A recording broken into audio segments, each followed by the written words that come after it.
और बंगाल करड़ जीतने के बाद भाजपा मिशन यूपी का चुनावी चक्रव्यूह भेदने में जुट गई। हालिया कैबिनेट विस्तार के बाद मंगलवार को लखनऊ स्थित प्रदेश भाजपा कार्यालय में प्रदेश अध्यक्ष पंकज चौधरी और प्रदेश महामंत्री संगठन धर्मपाल सिंह ने बैठक की। अध्यक्षता में बीजेपी के जिलाध्यक्षों की बड़ी बैठक भी हुई। एक रिपोर्ट।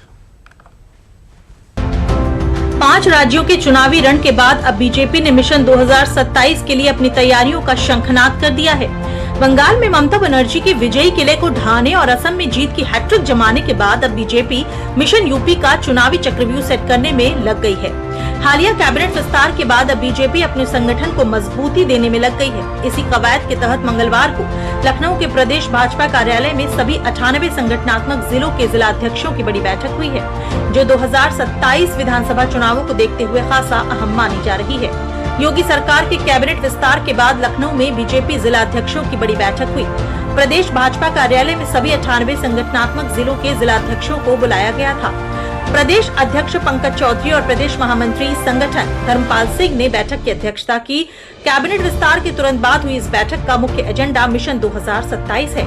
बैठक में पन्ना प्रमुख, शक्ति केंद्र, लाभार्थी संपर्क जैसे अभियानों की जमीनी हकीकत का आकलन किया गया। खास तौर पर 2022 के विधानसभा चुनाव में 61 हारी हुई सीटों के लिए विशेष रणनीति पर चर्चा हुई।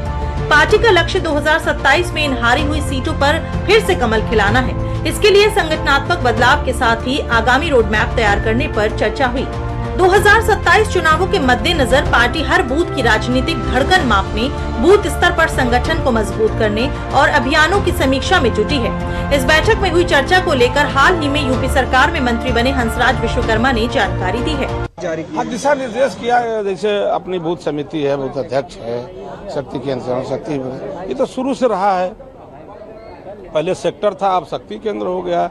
तो हम सब लोगों को मंडल का, जिला का, प्रदेश का, क्षेत्र का सबको मजबूती प्रदान करने की जरूरत है। चूँकि 2027 में चुनाव आ रहा है, चूँकि जैसे अन्य प्रदेशों में जो हमारे बॉर्डर का प्रदेश है, सीमा का प्रदेश है, बिहार है, पश्चिम बंगाल है, ये सब है, वहाँ जब प्रचंड बहुमत में जीत रहे हैं हम लोग, तो यहाँ भी 2 बार से हमारी सरकार है माननीय आदित्य योगीनाथ जी के नेतृत्व में, तो यहाँ भी प्रचंड बहुमत में 2/3 बहुमत से जीतेंगे। तभी जब कार्यकर्ता खड़ा रहेंगे, कार्यकर्ता मेहनत से काम करेंगे, संगठन को आगे मजबूत करेंगे, तभी तो जीतेंगे। बंगाल और असम के चुनावी नतीजों के बाद बीजेपी प्रचंड जीत के जोश में लबरेज है और इस जीत की लहर पर सवार होकर पार्टी 2027 विधानसभा चुनावों में भी कमल खिलाने के लिए पूरी ताकत के साथ उतर चुकी है। बीजेपी ने साल 2017 से लेकर अब तक संगठन की ताकत के बदौलत हर चुनावी जंग अपने नाम की है। लिहाजा इस बार पार्टी ने चुनावी साल के महीनों पहले ही अपनी तैयारियां शुरू कर दी है।